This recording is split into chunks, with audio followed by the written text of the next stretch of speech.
اشرح لي صدري ويسر لي أمري واحلل عقدة من لساني يفقهوا قولي۔ تمام قسم کی حمد و ثنا، تعریف، تقدیس، تمجید اسی اللہ وحدہ لا شریک کے لیے ہے۔ اس کی توحید کا اقرار اور اسی کی نعمتوں کا اظہار۔ درود و سلام و رحمت عالم نبی مکرم رسول معظم شاہ محمد الرسول اللہ صلی اللہ علیہ وسلم کی ذات پر، اور اللہ کی رحمت نازل ہوں صحابہ کرام پر، ائمہ دین، فقہاء کرام، مجاہدین اسلام اور اولیاء اعظام پر۔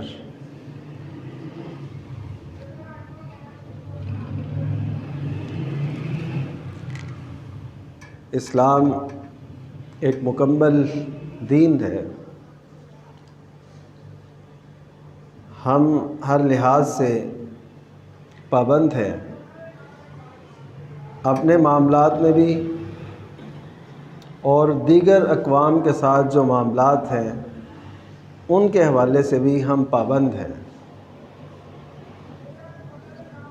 کوئی دیگر مذہب کا شخص آپ کی عید کی خوشی میں آپ کو کچھ بھی پیغام بھیجتا ہے تو وہ بھیجے، کیونکہ وہ پابند نہیں ہے۔ اس نے اپنی شریعت کو، آسمانی مذہب کو ایک نعوذ باللہ من ذالک گلے کا توق سمجھ کے اسے اتار پھینکا ہے کہ یہ تو پابندیاں ہیں۔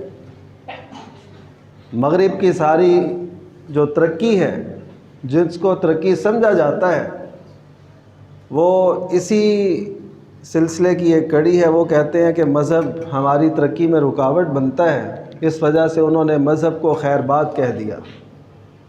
سماجی سطح پر، معاشرتی سطح پر، ملکی سطح پر انہوں نے ایک طرف کر دیا۔ اب ان کا جو کچھ ہے وہ رواداری کے ضمن میں ہے کہ یہ ہمارے ساتھ رہتے ہیں، یہ مسلمان ہیں، تو ان کی عید کا موقع ہے تو انہیں خوشخبری، انہیں مبارکباد دے دی جائے، انہیں تاکہ روادار ہم ثابت ہوں۔ یہ ان کا پوری تہذیب، ان کے دین کا لب لباب یہ ہے۔ لیکن مسلمان جو ہیں وہ پابند ہیں۔ مسلمانوں نے کوئی ایسی رواداری اختیار نہیں کرنی کہ جس سے یہ اللہ اور اس کے رسول کی بتائی ہوئی رواداری سے بھی آگے گزر جائیں۔ مثلاً وہی قرآن مجید جو والدین کی بہت سی اطاعت اور سب سے زیادہ حسن سلوک کا موجب ٹھہراتا ہے کہ والدین سب سے زیادہ تمہارے حسن سلوک کے مستحق ہیں، حدیث میں بھی، قرآن میں بھی، جہاں پہ اللہ تعالیٰ نے اپنی عبادت کے بعد والدین کی اطاعت کا حکم دیا، ان سے ان کی فرما برداری کا امر فرمایا، وہی قرآن یہ بھی کہتا ہے کہ جب وہ تمہیں شرک پہ ابھاریں، تمہیں مجبور کریں، جاہداک علی ان تشرک بی، کہ اس بات پہ مجبور کریں کہ تم میرے ساتھ کسی کو شریک ٹھہراؤ، فلا تطعہما، تو تم نے ان کی بات نہیں ماننی۔ تو اس کا کیا مطلب نکلا کہ رواداری میں بھی، حسن سلوک میں بھی ہم پابند ہیں۔ ہم یہ نہیں کہہ سکتے کہ اب رواداری میں آ کے جو مرضی ہم کہتے رہیں اور جو مرضی ہم کسی کو دیگر مذاہب کے ساتھ اپنے رویے رکھتے رہیں، نہیں، ہم پابند ہیں۔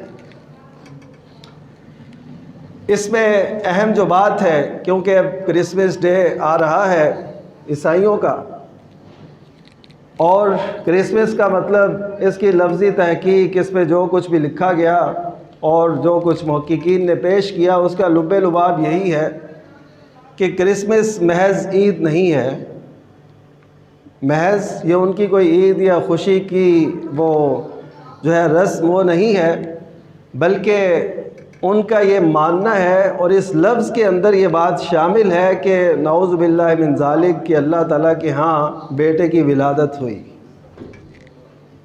یہ ان کا عقیدہ ہے۔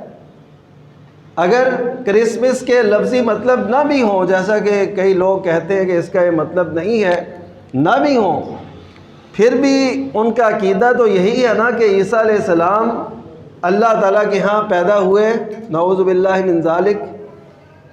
تو یہ اتنا بڑا اور غلط عقیدہ ہے جس کے ہوتے ہوئے اللہ تعالیٰ نے ان کو کافر قرار دیا، لقد کفر الذین قالوا، کہ ان لوگوں نے کفر کیا جنہوں نے کہا کہ ان اللہ ثالث ثلاثہ، کہ اللہ تعالیٰ تین میں سے ایک ہے، تو یہ کفر ہے۔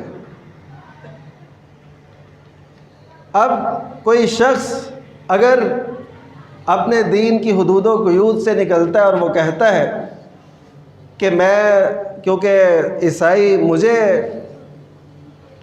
مبارکباد دیتے ہیں تو میں ان کو بھی ان کی خوشی کے موقع پہ دے دوں، تو اس میں کون سا حرج ہے؟ اس میں حرج یہ ہے کہ تم پابند ہو، اس میں حرج یہ ہے کہ ان کا اس کے پیچھے کا عقیدہ ہے۔ ہمارا عید کے پیچھے کوئی غلط عقیدہ نہیں ہے، ہماری جو عیدیں ہیں وہ عید الاضحیٰ ہو، عید الفطر ہو، وہ تو بڑے شاندار، یعنی ان کے پیچھے ایک پس منظر بہت ہی اعلیٰ ہے، بہت ہی شاندار ہے۔ روزوں کے اختتام پر اور سیدنا ابراہیم علیہ السلام نے جو قربانی دی، اس کو اس ملت کے اندر جو زندہ رکھا گیا، یہ اس کا ایک تہوار ہے خوشی کا جو ہم مناتے ہیں۔ اب اس میں عقیدے کی کوئی خرابی نہیں ہے، کیونکہ ابراہیم علیہ السلام کی طرف تو وہ بھی اپنے آپ کو منسوب کرتے ہیں جو اپنے آپ کو عیسائی کہتے ہیں، باقی روزوں کا تصور تو ان کے اندر بھی ہے۔ تو پھر فرق کیا ہوا کہ اگر ہمیں وہ پیغام دیتے ہیں ہم اسے قبول کر لیں یا اسے مان لیں تو ٹھیک ہے، اس میں کوئی حرج نہیں ہے، لیکن جب ہم ان کو کہیں گے مبارکباد ہو تمہیں کرسمس پہ، آپ دیکھیں گے کہ بہت سے اب سیاسی لوگ، بہت سے ان دنوں کے اندر جنہیں ووٹ درکار ہوتے ہیں، وہ یہ کہیں گے، لکھیں گے پوسٹر، یہ وہ اپنے آپ کو روادار ثابت کریں گے کہ تمہیں مسیحی برادری کو جو ہے نا کرسمس ڈے مبارک ہو۔ تو اس حوالے سے آج کسی نقطے پہ ہم نے پہنچنا ہے، وہ یہ کہ سب سے پہلے اپنے اندر اسلام کی غیرت اور حمیت اسے بیدار کیجیے۔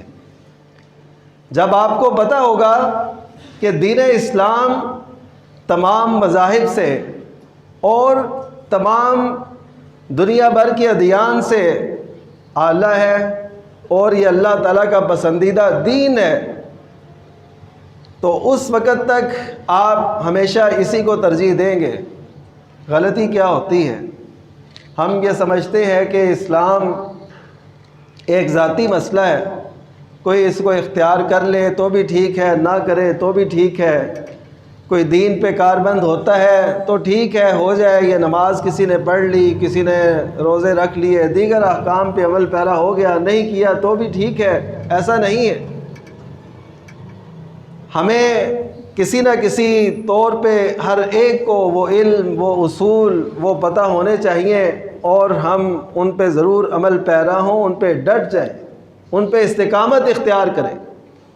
میں کہتا ہوں کہ آج اگر امت مسلمہ کو اسلام کی صحیح حیثیت کا علم ہو جائے، یقین کریں کسی اور تہذیب کی طرف یہ نگاہیں اٹھا کے بھی نہ دیکھیں، ان سے متاثر ہونا تو اور بات ہے، ان کی تہذیب کو اپنا لینا، اپنے بچوں کو گھروں میں وہ ان کی تہذیب پڑھانا اور وہ لباس ان کو پہنانا اور اسی تصور کے ساتھ ان کو لے کے چلنا، یہ تو بہت بعید بات ہے۔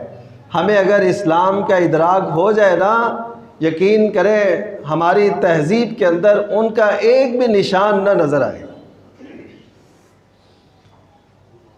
تو پہلی بات یہ ہے کہ اسلام کو اپنے نزدیک اتنا پسندیدہ بنا لیں، اتنا محبوب بنا لیں، اتنا پیارا، اور حتیٰ کہ جان سے بھی پیارا اسے بنا لیں۔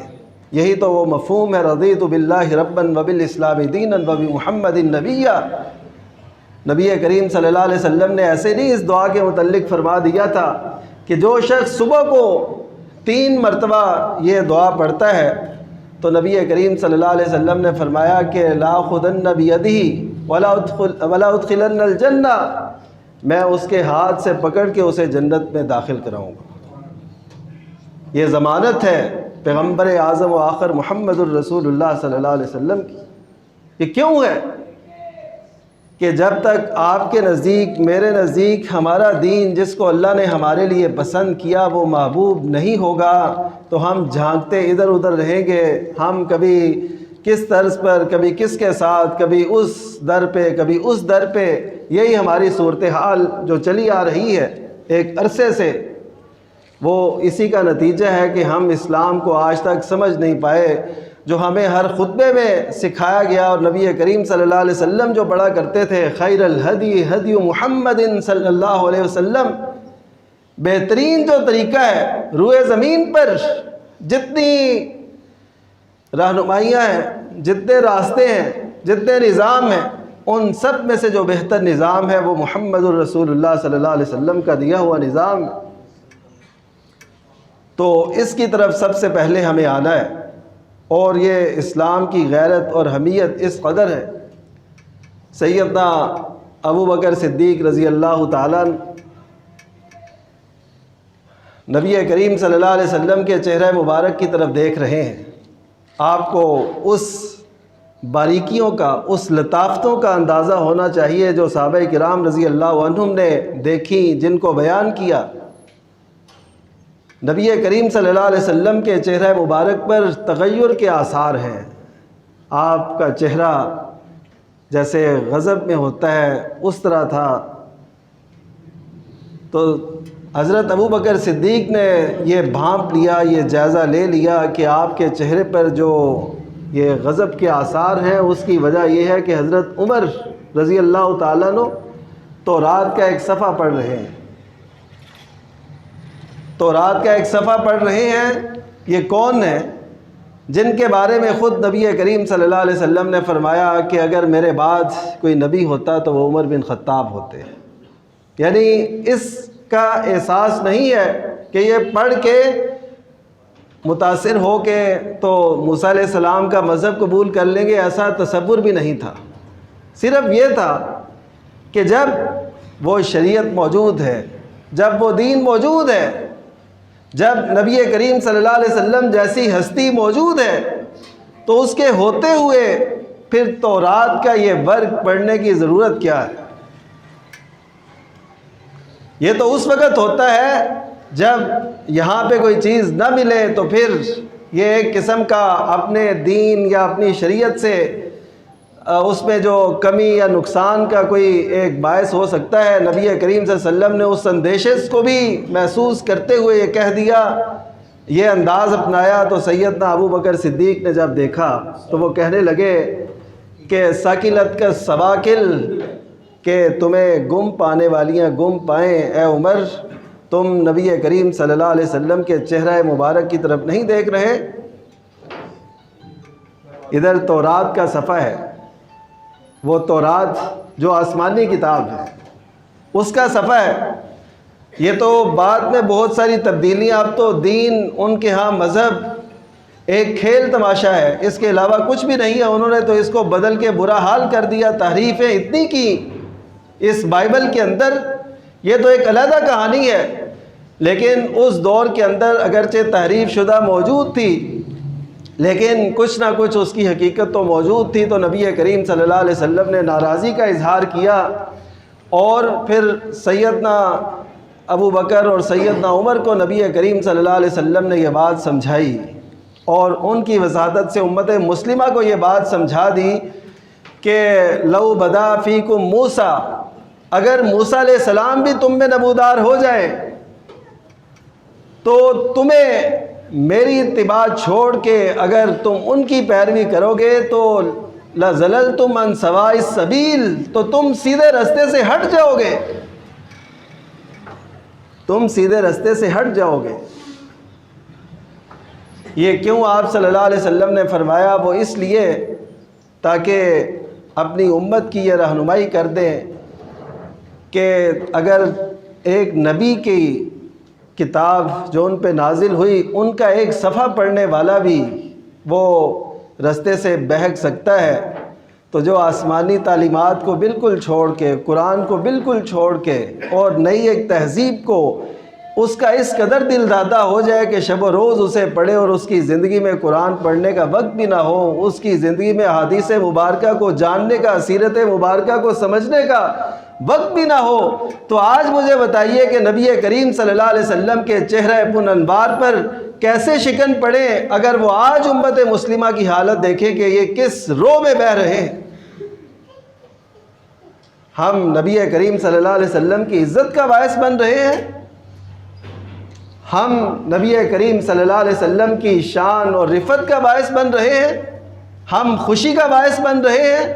نہیں، ہم نے ہر وہ طرز اختیار کیا جو ہمارے دل میں آیا، جو ہمیں پڑھایا گیا، جو ہمیں بتایا گیا، ہم بس اسی پہ چلنے کے عادی ہیں۔ ہم یہ نہیں دیکھتے کہ ہمارا دین اس معاملے میں کیا کہتا ہے۔ آپ کو پتہ ہے کہ سیدنا موسیٰ علیہ السلام کو 10 محرم کو نجات ملی، اور اس وجہ سے وہاں کے یہودی جو ہیں وہ روزہ رکھا کرتے تھے کہ موسیٰ علیہ السلام کو نجات ملی۔ یہ تو ایک علیحدہ مقام فکر ہے نا کہ وہ یہودی، وہ بنی اسرائیل جن کو اللہ تعالیٰ نے فرعون سے نجات دی تھی، وہ اللہ تعالیٰ کے غضب کا شکار کیسے ٹھہرے۔ قوموں کے اوپر ایک بوجھ ہوتا ہے، ایک سوال ہوتا ہے۔ بنی اسرائیل بھی اگر اس سوال کو تلاش کریں گے تو ان کو یہ بات سمجھ آئے گی کہ انہوں نے اپنے پیغمبروں کا جو ان کی طرف مبعوث ہوئے تھے ان کی ایک نہیں مانی، اپنی من مانیاں کی۔ اکثر لوگ یہ پوچھتے ہیں کہ قرآن مجید کے اندر بنی اسرائیل کا تذکرہ دیگر اقوام کی نسبت زیادہ کیوں آیا ہے؟ صفحہ ہستی پر بہت سی قدیم تہذیبیں، اقوام، یہ سب کچھ موجود تھا، لیکن ان کا تذکرہ آتا ہے 2-4 آیات کے اندر ان کا تذکرہ ختم ہو جاتا ہے، ان کی تباہی، ہلاکت۔ لیکن بنی اسرائیل کا تذکرہ جو ہے قرآن مجید کے صفحات پہ ہمیں بار بار نظر آتا ہے، تکرار کے ساتھ نظر آتا ہے، کہیں یہ پہلو، کہیں وہ پہلو، کہیں وہ خامی، کہیں وہ خامی۔ تو اس کی وجہ یہ ہے، اگر آج اس سوال کو آپ اپنے ذہن کی تختیوں پہ لکھ کے لے جائیں تو یہ بہت بڑی بات اپنے دل میں جگہ دیں۔ وہ کیا ہے؟ وجہ یہ ہے کہ قوم عاد تھی، قوم نوح علیہ السلام، اور سیدنا جو ہے لوط علیہ السلام کی قوم، یہ سارے اکثریت ان میں سے ایسی تھی جو ایمان نہ لائے اور صفحہ ہستی سے مٹ کے تباہ ہو گئے۔ لیکن بنی اسرائیل جو تھے یہ ایمان بھی لاتے تھے لیکن مانتے کچھ نہیں تھے۔ بنی اسرائیل جو تھے یہ ایمان لائے، پہلی جو اقوام تھی، ان کے علاوہ جو اقوام تھی وہ ایمان نہیں لائے، تو وہ تباہی کا ایک نشان ٹھہرے اور اللہ تعالیٰ نے صفحہ ہستی سے انہیں مٹا دیا۔ لیکن یہ جو تھے بنی اسرائیل، ان کی قرآن مجید پڑھنے والوں سے مشابہت بہت زیادہ ہے کہ انہوں نے اپنے پیغمبروں کو مانا بھی لیکن ان کی نہیں مانی، ان کو تسلیم بھی کرتے رہے لیکن ان کی نہیں مانتے تھے، مرضی اپنی کرتے تھے۔ تو امت مسلمہ کی بھی یہی حالت ہے کہ یہ بھی نبی کریم صلی اللہ علیہ وسلم پر ایمان تو رکھتے ہیں لیکن آپ صلی اللہ علیہ وسلم کی نہیں مانتے، کریں گے وہی جو ان کے دل میں آئے گا، جو ان کی چاہت کہے گی، جو ان کا سماج کہے گا، جو رواج کہے گا وہی کریں گے، اس کے علاوہ یہ کچھ نہیں جانتے۔ آپ پوچھ لیجئے وہ دین جو اللہ تعالیٰ نے آسمان سے اتارا اس کی جستجو کس قدر ہے، اس پر عمل کس قدر ہے، اور جو معاشرہ ہمیں سکھاتا ہے اس پہ ہم کس قدر فریفتہ ہوتے ہیں اور کس قدر اپنی دولت، صلاحیتیں صرف کرتے ہیں۔ تو دین تو ایک طرف پڑا رہ گیا، ہمارا جو دین ہے وہی ہے جو ہمارے ذہن، خیال، سوچ، فکر میں آتا ہے، جو معاشرے میں ہمیں بتایا جاتا ہے۔ اب آگے چلیے کہ وہ قومیں جن کو اللہ تعالیٰ نے صفحہ ہستی سے مٹا دیا وہ تو ایک مرتبہ ہی ختم ہو گئی، لیکن بنی اسرائیل جو تھے ان کو سزا اللہ تعالیٰ نے قیامت تک کے لیے دی۔ کس کی سزا؟ ذلت کی، رسوائی بھی، آج جو ان کی وہ دوست اقوام ہیں جو بظاہر ان کے ساتھ کھڑی نظر آتی ہیں، یقین کیجئے وہ اندر سے وہ بھی گالیاں نکالتے ہیں، انہیں برا کہتے ہیں، وہ ایسی تاریخ کو لوگوں کے سامنے نہیں آنے دینا چاہتے جس تاریخ کے اندر ہولوکاسٹ نامی قتل عام ہے جو ہٹلر نے یہودیوں کا کیا تھا، کہیں ہمارے حالات الجھے نہ اور پھر ہم مسلمانوں کو چھوڑ کے آپس میں نہ لڑ پڑیں۔ تو اس وجہ سے ان کی عزت کہیں بھی نہیں ہے، محتاجی ہے، ان کی ریاست نہیں ہے۔ تو اگر ہم یہ چاہتے ہیں کہ اللہ تعالی ہمیں وہ کھویا وقار، وہ عظمت رفتہ نصیب کر دے، تو اصل دین کو اپنا حرز جان بنائیے، اپنا ایمان، اپنا یقین، اپنے عقائد، افکار، اعمال، کردار، اخلاق وہ سارے اس دین کے تابع کر لیجئے، یقین کیجئے کامیابیاں قدم چومے گی۔ یہ جو چہرے چہرے پہ اداسی ہے، یہ جو شخص پریشان ہے، اس کی وجہ یہی ہے کہ جب اللہ تعالیٰ کسی قوم سے ناراض ہوتا ہے تو پھر یہی دیکھنے کو ملتا ہے کہ ہر طرف ذلت ہے، کوئی سنی نہیں جا رہی، کوئی سمجھا نہیں جا رہا، اہمیت نہیں مل رہی۔ جب اللہ تعالیٰ کے ہاں اہمیت مل جائے تو پھر دنیا کی کوئی طاقت اس عزت کو نہیں چھین سکتی، اس وقار کو نہیں لوٹ سکتی، اس عظمت کو کبھی نہیں ٹھیس پہنچا سکتی جو اللہ تعالیٰ نے عطا کی ہو۔ ہم جھوٹی بیساکھیوں پر عزت کے متلاشی ہیں، وہ نہیں ملے گی۔ انہی بیساکھیوں میں سے ایک یہی بات ہے جس کی طرف میں آپ کو لا رہا ہوں کہ ہم دیکھیے اتنے روادار بن جاتے ہیں کہ ہم عیسائیوں کو مبارکبادیں دینا شروع کر دیتے ہیں کہ تمہیں مبارک ہو کہ واقعی جو تم عقیدہ رکھتے ہو کہ عیسیٰ علیہ السلام کی کہ اللہ تعالیٰ کی ہاں ان کی ولادت ہوئی، ہم بھی اس عقیدے پہ ہیں، ہم تمہیں مبارکباد بھی دیتے ہیں اس بات کی۔ نعوذ باللہ من ذالک۔ عیسائی عموماً لوگ اس آیت مبارکہ کا مفہوم بھی صحیح نہیں سمجھتے۔ قرآن مجید میں اللہ تعالیٰ نے فرمایا ہے لَتَجِدَنَّ أَقْرَبَهُمْ مَوَدَّةً لِلَّذِينَ قَالُوا إِنَّا نَصَارَىٰ، کہ آپ اہل ایمان سے محبت میں قریب تر ان کو پائیں گے جنہوں نے کہا نصارہ، کہ ہم نصارہ ہیں، ہم عیسائی ہیں۔ اس آیت کا مطلب عموماً یہ سمجھا جاتا ہے کہ سارے عیسائی یعنی جب سے اسلام آیا اس وقت سے لے کے قیامت تک جتنے عیسائی آئیں گے وہ مسلمانوں کے قریب تر ہیں، اور یہودی جو ہیں وہ دشمنی میں زیادہ ہیں۔ ہمیں نظر آتا ہے، تاریخ اٹھا کے دیکھ لیجئے، یہ میرا موضوع خیر فلسطین تو نہیں تھا، میں آپ کو یہ بتانا چاہ رہا ہوں کہ ہم دیکھیں ہمارے ہاں عمومی جو رجحان ہے وہ یہ ہے کہ عیسائیوں سے بڑی ہمیں رواداری کرنی چاہیے اور ان کے ساتھ ایسا سلوک اور رویہ رکھنا چاہیے، لیکن اسلام ہمیں اس کی اجازت نہیں دیتا جو ہم کرنا چاہتے ہیں۔ یہ جو فلسطین کو پھاڑا گیا، اس کے جو ٹکڑے کیے گئے، اس پہ جو لاکھوں جانیں آج تک قربان ہو چکی ہیں، اس میں عیسائی ریاستوں کا کردار، وہ اگرچہ اپنے آپ کو آج مذہب کے طوق سے علیحدہ سمجھ کے سیکولر ریاستیں کہلاتی ہیں، لیکن حقیقت میں وہ اسلام کے مقابلے میں ایک متعصب دینی ریاستیں ہیں، مذہبی ریاستیں ہیں۔ اسلام کے مقابلے میں وہ ایک ہیں، اپنے آپ کو کہتے سیکولر ہیں، جیسے انڈیا بھی اپنے آپ کو سیکولر کہتا ہے، لیکن اسلام کے خلاف جو اس کا تعصب ہے وہ ضرور جھلک جاتا ہے، نظر آتا ہے، دنیا دیکھتی ہے۔ تو کبھی ان کے دھوکے میں نہ جائیں جو قرآن مجید کی اس آیت سے غلط سمجھا جاتا ہے۔ میں نے وہ آپ کے سامنے آشکار کرنا ہے کہ لوگ کہتے ہیں کہ عیسائی تو مسلمانوں کے بڑے قریب ہیں، یہ قرآن کہتا ہے، لیکن قرآن مجید نے تمام عیسائیوں کے متعلق یہ بات نہیں کی۔ آپ انہی آیات کے بعد یعنی 7ویں پارے کا آغاز ہے، اس کے اندر اللہ تعالیٰ نے جن کا ذکر کیا ہے اس سے وہ عیسائی مراد ہیں، ہر عیسائی مراد نہیں ہے۔ اگر ہم یہ مان لیں کہ عیسائی مسلمانوں کے قریب تر ہیں تو مجھے بتائیے ان صلیبی جنگوں کا کیا کریں گے جو صلاح الدین ایوبی نے لڑ کے آخر بیت المقدس کو آزاد کرایا، ان کے تسلط سے رہا کروایا، تو عیسائی پھر مسلمانوں کے قریب تر کیسے ہوئے؟ انہوں نے کوئی موقع ایسا نہیں جانے دیا جہاں پہ مسلمانوں کو انہوں نے گزند اور تکلیف نہیں پہنچائی۔ تاریخ دیکھ لیں، اب دیکھ لیں، اب کے حالات دیکھ لیں، آپ کے ملک کے حالات دیکھ لیں۔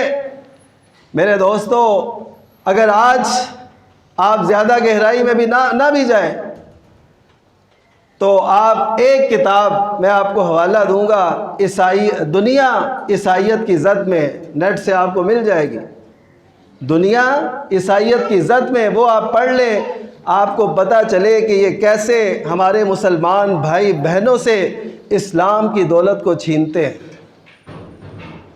لوگوں کو یہ شعور نہیں ہے کہ اسلام کس قدر اہم مذہب ہے اور کس قدر عظیم مذہب کو اللہ تعالیٰ نے ہمارے مقدر میں کیا ہے۔ تو آج اس کو رواداری کی بھیڑ چڑھانا چاہتے ہو، لوگوں کو یہ بتانا چاہتے ہو کہ ہم بڑے روادار ہیں، ہم بین المذاہب ہم آنگی کے بڑے علمبردار ہیں۔ اس کا مطلب اس کے سوا کچھ بھی نہیں ہے کہ اسلام کو ان ادیان کے اندر گم کر دیا جائے، نہ اپنا کچھ رہے، نہ خدا ہی ملے، نہ وصال صنم۔ یہ وہ صورتحال آج ہم اسلام کے ساتھ کرنا چاہتے ہیں۔ تو اللہ تعالیٰ نے اس آیت مبارکہ میں جو میں عرض کر رہا ہوں، جس سے اکثر لوگ غلط مفہوم اخذ کرتے ہیں کہ جی عیسائی تو مسلمانوں کے بڑے قریب ہوتے ہیں، یہ سارا عیسائیوں کا کیا دھرا ہے جو آج یہودی مقبوضہ اسرائیل ریاست قائم ہے نا صفحہ ہستی پہ، اس پہ عیسائیوں کا ساتھ ہے۔ عیسائی اگر پیچھے نہ ہوتے تو یہودی ایسا کچھ نہ کر سکتے، امریکہ اس کا ساتھ نہ دے تو یہ یہودی کچھ بھی نہیں ہے۔ تو امریکہ میں کون بستا ہے؟ وہ سب عیسائی ہیں، اور وہ مذہبی طور پر ہمیشہ ان کے ساتھ کھڑے ہوتے ہیں۔ اور اللہ تعالیٰ نے قرآن مجید کے اندر جو فرمایا کہ یہ ایک دوسرے کے دوست ہیں، اس وجہ سے تم نے ان کو دوست نہیں بنانا۔ تو ہم کہتے ہیں کہ جی ہمارے یہ بڑے دوست ہیں، برادری ہے اور ایسا ہے ویسا ہے۔ نہیں میرے دوستو، آپ دھوکہ نہ کھائیے۔ یہ وہ لوگ تو کر سکتے ہیں جو آفتاب رسالت کی ان کرنوں سے بہرہ بر نہ ہوں، لیکن جنہیں پتہ ہے کہ نبی کریم صلی اللہ علیہ وسلم تو تورات کا ایک صفحہ دیکھ کے اس میں کوئی ایسی بات نہیں تھی۔ نبی کریم صلی اللہ علیہ وسلم اگر آپ کے چہرہ مبارک پر وہ غمی کے آثار نمودار ہوئے سیدنا عمر کے ہاتھ میں وہ صفحہ دیکھ کے، تو مجھے بتائیے کہ آج اگر ہم ان کے دینی اقدار کو اس طریقے سے منانا شروع کر دیں، ان کے تہذیب کو، ان کی دین کو، تو پھر اس کا مطلب ہے کہ ہمیں نبی کریم صلی اللہ علیہ وسلم کی رہنمائیاں ہمارے پیش نظر نہیں ہیں۔ نبی کریم صلی اللہ علیہ وسلم نے تو یہاں تک فرمایا کہ من تشبہ بقوم فہو منہم، جو کسی قوم سے مشابہت اختیار کرتا ہے۔ مشابہت ہمیشہ وہ ہوتی ہے ظاہراً، یعنی آپ ان کا کوئی دن منانے لگ جائیں، یہ بھی ظاہری ہوگی۔ اور اسی طرح نبی کریم صلی اللہ علیہ وسلم نے لباس، پوشاک، ان کی مثالیں دے دے کے فرمایا۔ تو یہ سب مشابہتیں جو ہوتی ہیں یہ ظاہری ہوتی ہیں، نظر آ رہی ہوتی ہیں۔ تو جو ان ظاہری اعمال کو چھوڑ کے اندر کی جو فکری باتیں ہیں، جو عقائد ہیں، افکار ہیں، وہ بھی ان کے لینے لگ جائیں، تو مجھے بتائیے کہ اس قوم کی حالت کیا ہوگی؟ وہ قوم اپنی دینی سطح پر کہاں کھڑی ہوگی؟ آج امت مسلمہ کی یہی صورتحال ہے کہ یہ دین کو وہ اہمیت نہیں دیتے، اس لیے جو بھی آتا ہے اس کو ہم قبول کرتے چلے جاتے ہیں اور اپنے افکار، نظریات کو چھوڑتے چلے جاتے ہیں۔ یہاں پہ لوگ، امت مسلمہ کے لوگ، نوجوان، لڑکے، لڑکیاں، آپ نہیں جانتے وہ کیسے الحاد کا شکار ہو رہے ہیں، یعنی اسلام کو چھوڑ رہے ہیں، کیسے وہ دہریت کا شکار ہو رہے ہیں، اور کیسے وہ مرزائی بن رہے ہیں، کیسے وہ عیسائی بن رہے ہیں، آپ نہیں جانتے۔ آپ کو صرف یہ پتہ ہے کہ ہم نے اپنی کس سیاسی جماعت کو کیسے غالب کرنا ہے۔ میرے دوستو، آپ نہیں جانتے اسلام پہ کہاں کہاں سے حملے ہو رہے ہیں۔ وہ قوم جس نے اپنی نزدیک اسلام کو کوئی اہمیت نہ دی ہو، وہ کیسے سمجھے کہ اسلام پہ کہاں سے حملے اور کیسے ہم نے اس کا مقابلہ کرنا ہے؟ ہم تو بس یہ جانتے ہیں کہ ہمیں بس بڑا روادار بن کے رہنا ہے۔ نبی کریم صلی اللہ علیہ وسلم سے بھی تو وہ یہی چاہتے تھے کہ آپ بھی تھوڑے نرم ہوں، تھوڑے وہ نرم ہوں۔ تو اللہ تعالیٰ نے نبی کریم صلی اللہ علیہ وسلم سے فرمایا تھا کہ آپ نے ان کی باتیں نہیں ماننی۔ تو اگر آج امت مسلمہ یہ کھڑا ہونا چاہتی ہے، سٹینڈ لینا چاہتی ہے اور دشمن سے اپنے مقبوضات کو چھڑانا چاہتی ہے، تو اسے کوہ استقامت بننا ہوگا، اسے ان کے مقابلے میں ٹھہرنا ہوگا، پھر ہی ہم اپنے اس وقار کو حاصل کر پائیں گے۔ تو اللہ تعالیٰ سے دعا ہے کہ اللہ تعالیٰ دین اسلام کو ہمارا پسندیدہ دین بنا دے۔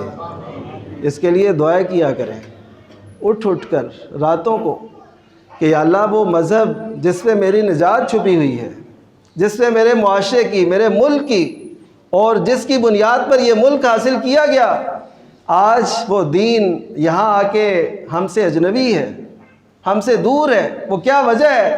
ہمیں کس بات کی سزا مل رہی ہے؟ یہ باتیں اپنے آپ سے پوچھیے، اپنے اللہ تعالیٰ سے کیجئے۔ یقین کیجئے اگر اسلام نہ ہوا تو پھر کبھی بھی ہم اگلے جہان میں کامیابی سے ہمکنار نہیں ہو سکتے۔ ہمارا اسلام سے تعلق بہت ہی کمزور ہے۔ سیدنا موسیٰ علیہ السلام کے عہد میں وہ جادوگر تھے نا، وہ صبح کو مقابلہ کرنے آئے، صبح کو مقابلہ کرنے آئے، مقابلہ وہ ہار گئے اور موسیٰ علیہ السلام جیت گئے۔ موسیٰ علیہ السلام کیسے جیتے؟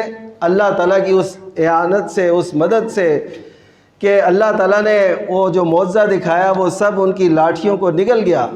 اب وہی جو تھے وہ فرعون کے لیے تختہ مشق بن گئے کہ یہ ایمان کیوں لائے ہیں۔ اس نے مختلف بہانے بنائے کہ یہ تمہارا استاد تھا، پہلے سے تمہیں یہ سکھاتا تھا اور یہ سب کچھ، لیکن انہوں نے کہا کہ جو تجھ سے ہو سکتا ہے وہ کر گزر، ہم تو اس دین کو چھوڑنے والے نہیں ہیں جو ہم نے اپنی آنکھوں سے دیکھ لیا ہے۔